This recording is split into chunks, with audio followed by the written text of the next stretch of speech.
millions of dollars at stake. This contract rides on delivering these locos incident-free, issue-free. Two tough truckers battle a desert. Says hopefully now we haven't cooked the engine. And then take on the boss. What was all that about? Why couldn't I drive it in? And he's going to jump in and try and micromanage. That's just gutless to me. Jon's tribute to his late grandfather. I've managed to secure what I think's a diamond amongst the rough. He's got to be joking. This is a piece of shit. And by the way, I need it back in 2 weeks' time as well. Holy crap, is there any way to actually get this done? Because, you know, there's only so many hours in a day and we were using them all. Bit of a nervous time for myself here at HHA. Pretty much we're on the eve of departure here for the last 2 locos for our Queensland QR National rail contract. Every other loco we delivered has gone off without a hitch. Perfect delivery, no incident. Starting in Brisbane, the 2 locomotives will be hauled 4,500 kilometres to Perth. It's the longest journey a mega trucker can make through the harsh outback. There's talk of an extension of the contract for another further 6 locos. If there was a mishap, that's going to be $1.5 million that we'll miss out on. Jon will trust an odd couple with this critical move. Brad's definitely one of our most senior, most experienced operators. And Ryan, he's the up-and-coming rookie, doing a great job at what he's doing. I'm hoping that Brad can pass on a bit of his wisdom. Ryan will drive Bandit 2, but it's Brad's truck, the heavy hauling outlaw. That's a gamble. This truck has been an absolute dog from the day we picked it up. Had 2 engine rebuilds and 1 brand new engine. Bandit 1's just been an absolute disaster. But with no spare prime movers and a contract to complete, Boss Jon needs this truck to go coast to coast. The whole success of this contract rides on delivering these locos incident-free, issue-free.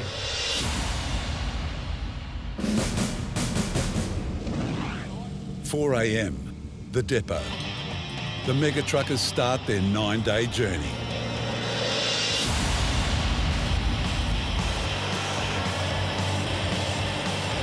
Just a few hours in, trouble strikes. The wheels on Ryan's trailer need an emergency realignment. I left the yard here in the morning, I turned the first corner and it just wouldn't tow straight. And I just thought, what have I embarked on here? I'll just keep wearing like that, you know, so a long way to go, so we better fix it here.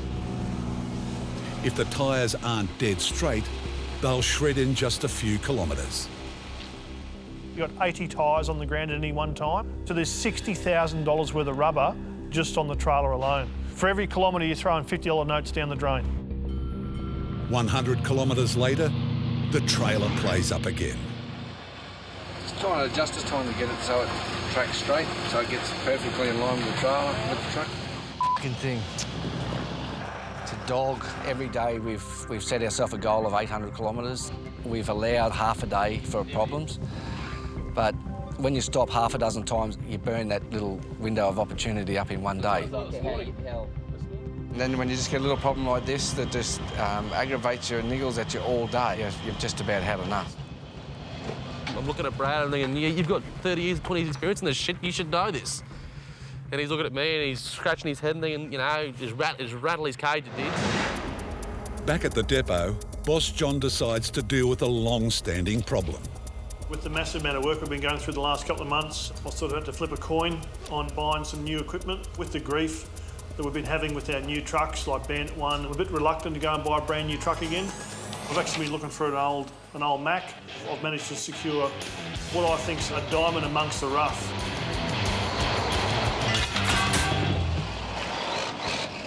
To add sparkle to this diamond, Jon turns to the men who pimp almost every truck in his fleet. I've been dealing with PJ's paint shop for the last probably 14 to 15 years. Steve would be the best painter in the country by far.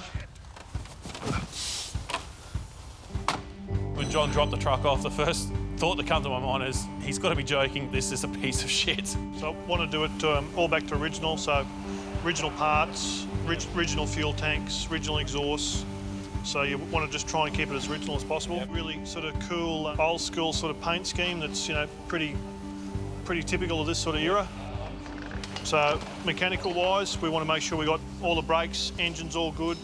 It's looking pretty rough under there, but to get it up to our sort of standard, it's going to take a fair bit of work.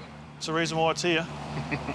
This truck's actually dedicated to my late grandfather who passed away 12 months ago, so I wanted something really really nice to stand out, you know. So that'll be basically JFK grey, Caspian blue, blueprint.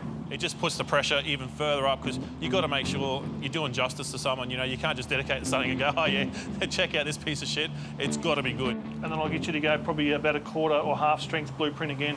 Yeah. My late grandfather, old Frank Smiler Island, who was a massive inspiration in my life, and he was an absolute legend of the highway. He had these trucks and they were like brand new. I was 12, 13, 14 years old. I was learning how to drive in a V8 value liner and they were king of the road. And I want to make sure that this truck is a fitting tribute. This Mac is probably one of the worst ones we've done in a long time in the sense that it's so beat up and so worn out and so many things that were just wrong with it. And to take it to Jon's level, yeah, definitely a lot of work with a very short deadline. 1,000 kilometres to the southwest, the moment boss Jon feared would happen, does.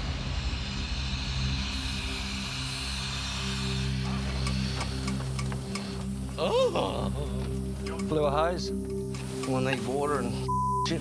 Hundreds of kilometres from a mechanic, it's a cracked hose. The entire journey is in jeopardy. The right-hand toolbox. Says hopefully now we haven't cooked the engine because this is a brand new engine. My truck in the 6 months has had quite a few dramas. Very last trip, it blew a whole engine up, so it cost us 2 days behind and 60, 70 odd grand. We put a new engine in it. Pretty appalling, really. Brad turns bush mechanic to patch the $6 hose. Oh, I just shortened that one up.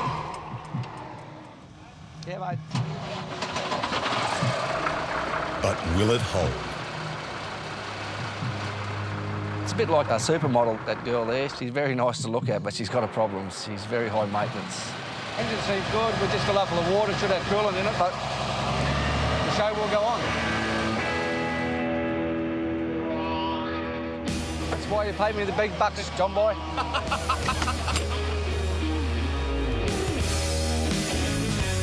After a 2-hour delay, Brad and Ryan are back on the road.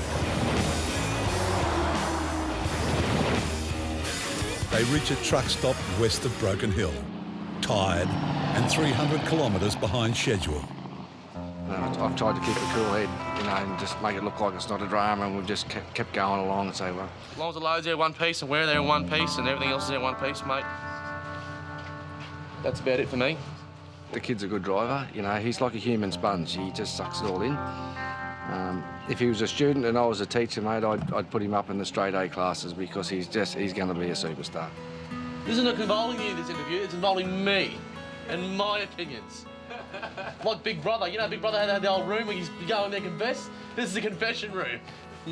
I hate him. That'd be the only bit of advice I'd give Rhino is yeah, find something else to do while you're younger, you know, because he's going to be an old busted old man like me one day.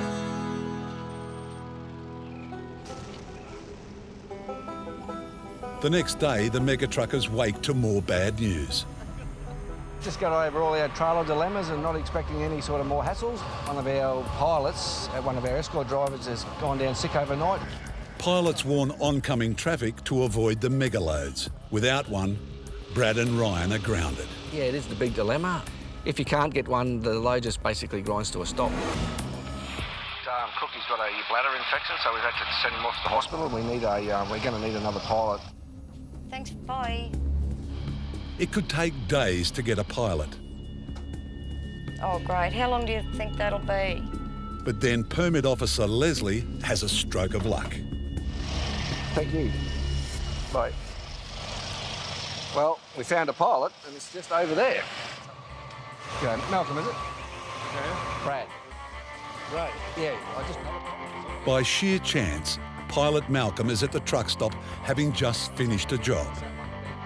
Who would have thought that? There it was, our answer was right underneath our nose. There is a God, I believe.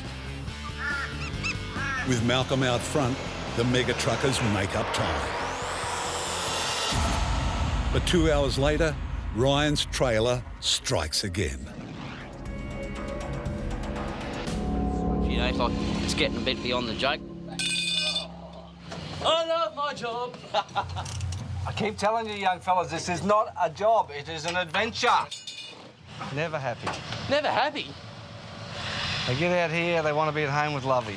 They're at home with Lovey, they want to come out here trucking. I hope you don't wins to Lovey like you wins to me, Rhino. What would I do? What would you want to do? I'd rather be home with your Lovey. Oh, When you do long haul like this and you're away from home, it makes life a hell of a lot easier if you actually get on and enjoy working with the people you work with, because they become your family. You've got to look after each other's back. It is like running with a family. Here we go. Australian Outback. God, crikey, it moves about as fast as you, Rhino. 80 kilometres later, they hit South Australia. The trouble trailer is now costing time and money. Oh, 3 tyres to change the Zavi. Yeah, good runs don't last forever, I suppose, eh? They are now 700 k's behind schedule because that trailer is just all over the place. That's almost a full day lost. It's costing me money both ways. They're costing me money because they're not on time, and they're costing me money because they're probably tearing my tyres to shreds. Brad and Ryan have burnt $5,000 in tyres. Worse still, they now have only 2 spares, and tomorrow start a 2,000 kilometre desert crossing. In Brisbane, pimping boss Jon's classic Mac turns out to be a bigger job than anyone thought. Truck like this, especially being as old as what it is, when you pull apart, there's always going to be surprises. But with this thing, there was just surprise on surprise on surprise. It's just the fiberglass, the sheer age of it all, you know, the sheer amount of heat stress and just, you know, star cracking on it. So the whole bonnet's been fiberglass now. Yeah, she's better than what she was new, basically, so she'll be perfect. Bodywork done, now the team can start on the paint job. Or so they think. We just got off the phone to Jon. He just rang and changed the plans as we're actually spraying the truck. Jeff, you don't have to go across here. He wants to do a flat black bonnet in there, so you don't have to do that. Okay. Originally, we were putting stripes over the top of the bonnet. Now we're not. He wants a traditional flat black bonnet on the top. So luckily, he told us just as we're painting. He's fussy. That's the easiest way to describe it. Very, very fussy and very demanding. Jon might be a difficult customer, but Steve and his team always pull out the stops for him, especially since the Queensland floods of January 2011. When the floods started, you know, it was just major devastation. Simple fact, we had 5 minutes of water through the workshop. We basically almost went broke. I got a call from Steve when the waters were coming up, and he goes, listen, I've got some dramas here. We need to start getting gear out. And I said, no worries. Assembled the troops and went down there, and we evacuated his shed in about 4 hours. Well over 100 grams of the stuff, we moved out. To see someone like Jon come down and get in the mud with us, you know, it opens your eyes to the world around you, and it makes you feel good. You know, it's one of those things that brings some light at the end of a dark time. It's sun up at lovely O'Leary. Last night we snapped a couple of chains just by something that we did wrong, and I just try and emphasise the importance of restraint on your loads, because if you do have an emergency stop, it's paramount that your load is secured properly. Drivers Brad and Ryan are about to tackle a desert crossing, hauling 2 locomotives to Perth. It's a long journey. It can also be a deadly one. Just down the road from here, about 20-30 k's is a site that I hold close to my heart. We'll stop there and have a bit of a look, and I'll show the boys what went through it. It was pretty scary. Walwira Creek is in the remote centre of the Strzelecki Desert. Yeah, well, I've come on the bridge over here, and it wasn't until I got to sort of nearly 3/4 of the way over here that the drama started. When Brad crossed the bridge, his trailer bounced, snapping the gooseneck. As Brad battled to control his truck, the entire load broke up behind him, tearing up the bitumen. Brad feared he was about to be killed.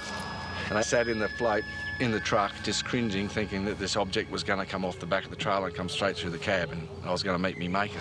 It was just a tidal wave of rocks and debris and the tyres and everything flying off the float. Look at that bridge wobble. All the boys have a bit of a joke. They call it the Brad Ember Memorial Bridge now. You're very lucky man to be alive, like in that perspective. Yeah, very freaky shit. It's not about us, it's about who you leave behind. You're the major breadwinner of the house, not to mention the devastation you'd cause on your family, your immediate family and your children if, you know, they get that phone call, Dad's dead. In Brisbane, the PJ boys spray around the clock to pimp Jon's classic Mac ready for work. Then the boss decides to drop in for a progress report. It's a well-known fact of late that we're just off the tap crazy busy, so I haven't had time to nurture this project like I normally would. They're under a lot of pressure because I'm a pretty hard bloke to get along with, and I'll tell them straight if I don't like it. That catchphrase underneath that in memory, do you reckon that's too long? Do you reckon we need to come up with something a bit shorter and sweeter? Or it's really only, what, about a foot square, isn't it? Yeah. The visit is going well when Jon drops a bombshell. And by the way, I need it back in 2 weeks' time as well. With a job this size, normally we'd allow 3 months or more. It went from mission impossible to, holy crap, is there any way to actually get this done? Because, you know, there's only so many hours in a day and we were using them all. On the loco move, drivers Brad and Ryan now have just 2 days to travel 1,500 kilometres to meet their deadline in Perth. Following, the Nullarbor plane takes them into Western Australia. We just had the 4 seasons in 10 minutes, actually. We just went through beautiful weather, a dust storm, very, very heavy rain, so wonder what's down the road.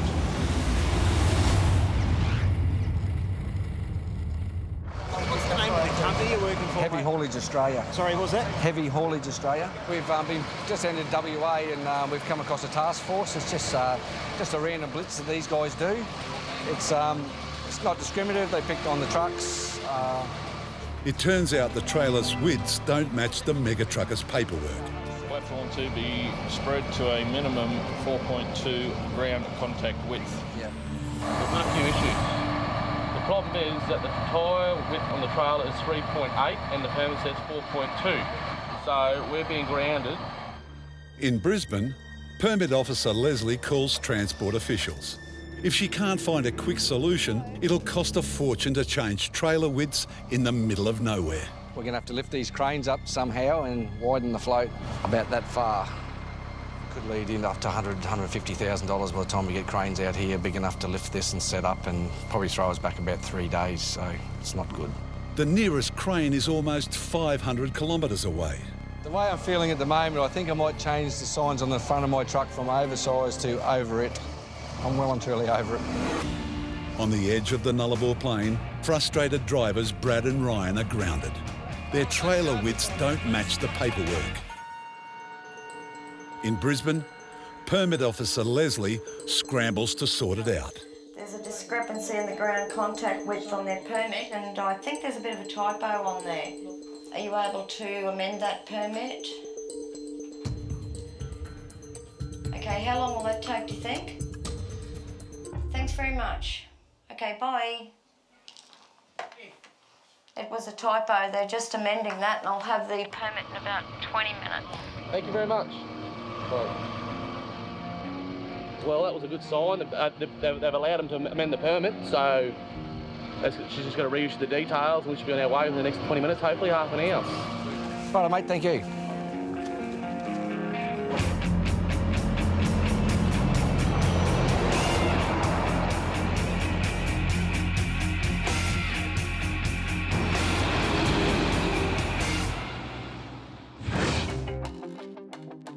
I've decided to go over to Perth and see the client face to face. It speaks 1,000 words when you take the time to actually fly across the country. John's going to put his 2 bobs worth in, but he just needs to leave Ryan and Brad, put the locomotives in the shed and just stay right out of it. You know, I'm not really concerned about what they think. He'll have to go and show off to the customers. At the paint shop, the boys at PJ's embark on one of the biggest days in their history. All for Jon Kelly. The sheer amount of work Jon wanted on this thing, most of his trucks have 3 or 4 colours. This one's got 9, so, you know, it's double the normal amount of colours. Because the time's just running out, we decided we'd try something we hadn't done before to try and put 7 of the colours on in one day. There's so many stripes so close together, if one goes wrong, it's got potential to wreck others next to it, which means we're starting a gang.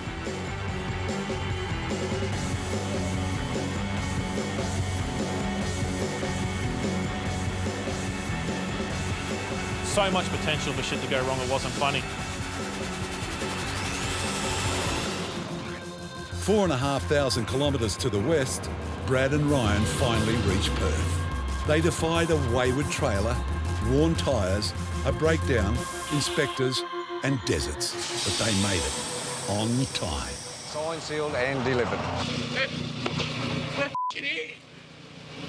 Oh, what a trip. Over it. Over it. Good job, Cobb. Good job. Another one down the dust. Who would have thought last Saturday that we were leaving Brisbane we were going to hit one piece, but we did. But the MegaTruckers' joy is short-lived. Boss Jon turns up unannounced. The boys probably think it's a bit of added pressure with me coming into town. Just watch he's not overturning, Brad, up on the slew deck. Jon takes charge of Ryan's delivery, and the weary MegaTruckers feel the heat. I'm just concerned about the fact that the client's happy with the job they've done. Let's hope the client gives the boys some really, really good feedback and I can walk around and give them a pat on the back and say, job well done. Bring him back at that, Brad. Steady. And he comes over here and tries the rules of roost, and within 30 seconds it looks like we're a bag of shit. Banging and clanging. Just come back hard, left hand down for a little while. So don't give you much room. We can get them in there usually first go, with one turn going forward and then straight back. Righto, let's just go forward and start again.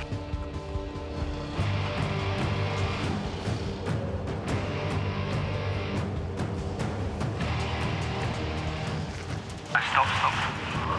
After the second reverse, Jon takes over from an unhappy Ryan. He pays me and Brad the money to bring these things 4,500 k's over, and then for Jon to try and just step into it the last 40 feet just to try and prove something. Well, that's just gutless to me. What's all that about? What do you mean? What can I drive it in? It's one of those things. Get a bit of a different perspective to have a look at it, and a bit of teamwork goes a long way. Very smart man, but got no people skills. We're here for one common goal, and that's to keep the customer happy and keep everyone employed. If we keep doing what we're doing, we'll be here for a long time. Definitely not easy being the boss here, that's for sure. I think that everyone underestimates what really goes on behind the scenes. I suppose the commercial pressures on my shoulders alone is massive running a business of this size. Ryan senses an opportunity with the boss. Can I have a weekend off when I get home, please? Rhino. With my missus? Of course you can. I'll leave the boys do the last loco, head back east and make sure they've got plenty of work to come back to. Good job, Brad. Right. All went well. It's been eventful, but it's been a good journey, so who knows what the next one is, but we'll know in about 6 days. Job done. And a happy client rewards the MegaTruckers with a $1.5 million contract to deliver 6 more locomotives. Brisbane, 11 p.m. Jon is straight off the plane to pay another surprise visit, this time to the paint shop. Really didn't want Jon to come down. I just didn't want him to change his mind. Some nice pin line. Down too far. Yeah. It's very, very rare that you get to see a truck pull down like that and you can be really happy with it. Looks fantastic, clear. The airbrushing looks amazing. It's a fitting tribute from my grandfather, Frank Nylon. His nickname was Smiler, had a big smile and a big heart. He was just an absolute legend. And he still is a legend, and that's what this truck's all about. It's a relief for the spray team. He's stoked with the job, which is really, really good, because normally he picks Sunday, he wants to change, and I am ready to go home to bed. So, yes. But the job's still only half done. Got new exhausts, new fuel tanks, new mud guards, new wheels and tyres, new windscreens, new trim, fully detailed custom engine bay. Only thing we haven't really decided is colour for the bull bar. Yeah. All right, well, I'll catch up with you tomorrow and we'll start fitting it up, eh? Yeah.